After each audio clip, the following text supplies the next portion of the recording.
ಶ್ರೀರಂಗಪಟ್ಟಣ ತಾಲೂಕಿನ ಕೊಪ್ಪ ಬ್ಲಾಕ್ ವ್ಯಾಪ್ತಿಯ ಜೇನು ಕುರುಬರು ಸೇರಿದಂತೆ ಹಲವು ಕಡು ಬಡವರಿಗೆ, ಆಟೋ ಚಾಲಕರಿಗೆ ಸ್ಥಳೀಯ ಎಸ್ಎಲ್ಎನ್ ನಿವಾಸಿಯಾದ ಸಮಾಜ ಸೇವಕಿ ಎಲ್ ಅನುಪಮಾರವರು ಆಹಾರ ಪದಾರ್ಥಗಳನ್ನು ಒಳಗೊಂಡ ಕಿಟ್ ವಿತರಣೆ ಮಾಡಿದರು. ಆಹಾರ ಕಿಟ್ ವಿತರಣೆ ಬಳಿಕ ಮಾತನಾಡಿದ ಎಲ್ ಅನುಪಮಾ, ಹಸಿದವರಿಗೆ ಅನ್ನ ಹಾಕುವುದು ಪುಣ್ಯದ ಕಾರ್ಯವಾಗಿದೆ.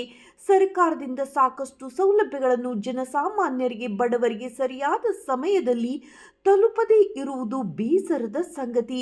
ಈ ಬಗ್ಗೆ ಜನಪ್ರತಿನಿಧಿಗಳು ಹಾಗೂ ಅಧಿಕಾರಿಗಳು ಬಡವರ, ನಿರ್ಗತಿಕರ ಕುಟುಂಬದ ಬಗ್ಗೆ ಚಿಂತಿಸಿ ಅವರ ಮನೆ ಬಾಗಿಲಿಗೆ ಸೇವೆ ನೀಡಬೇಕು.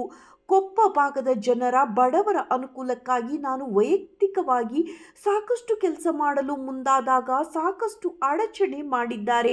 ಆದರೆ ಇದು ಯಾವುದಕ್ಕೂ ನಾನು ತಲೆ ಕೆಡಿಸಿಕೊಳ್ಳದೆ ನನ್ನ ಸೇವೆಯನ್ನು ನಿತ್ಯ ನಿರಂತರವಾಗಿ ಮುಂದುವರಿಸಿಕೊಂಡು ಹೋಗುತ್ತೇನೆ ಎಂದರು.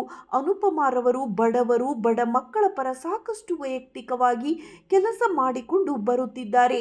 ಅವರ ಸೇವೆ ಇದೇ ತರಹ ಮುಂದುವರಿಯಲಿ, ಅವರಿಗೆ ದೇವರು ಇನ್ನಷ್ಟು ಹೆಚ್ಚಿನ ಶಕ್ತಿ ನೀಡಲಿ ಎಂದು ಜೇನು ಕುರುಬ ನಿವಾಸಿಗಳು, ಆಟೋ ಚಾಲಕರು ಆಶಿಸಿದರು. ಕೊಪ್ಪ ಬ್ಲಾಕ್ ವ್ಯಾಪ್ತಿಯ ಜೇನು ಕುರುಬ ನಿವಾಸಿಗಳಿಗೆ, ಭಾರತ್ ಮಾತಾ ಸ್ಕೂಲ್ ಪಕ್ಕದ ನಿವಾಸಿಗಳಿಗೆ ಹಾಗೂ ಆಟೋ ಚಾಲಕರಿಗೆ ದಿನಸಿ ಆಹಾರ ಕಿಟ್ ವಿತರಣೆ ಮಾಡಲಾಯಿತು. ಮುಖಂಡ ಆಕಾಶ್ ಸೇರಿದಂತೆ ಇತರರು ಇದ್ದರು. ಮೇಡಮ್ ಅವರು ಬಡವರಿಗೆ ತುಂಬಾ ಒಳ್ಳೇದಾಗಲಿ, ದಯವಿಟ್ಟು ಹಿಂಗೆ ಬಡವರಿಗೆ ಹೆಲ್ಪ್ ಮಾಡಿ. ನಮಸ್ತೆ. ಅನುಪಮ ಮೇಡಮ್ ಅವರು ಇದೇ ಥರ ಸಮಾಜ ಸೇವೆ ಮಾಡ್ತಾ ಇದ್ದಾರೆ. ಅನೇಕರಿಗೆ, ಬಡ ಮಕ್ಕಳಿಗೆ ಎಲ್ಲರಿಗೂ ಇದೇ ಥರ ಸಹಾಯ ಮಾಡ್ತಾ ಇದ್ದಾರೆ.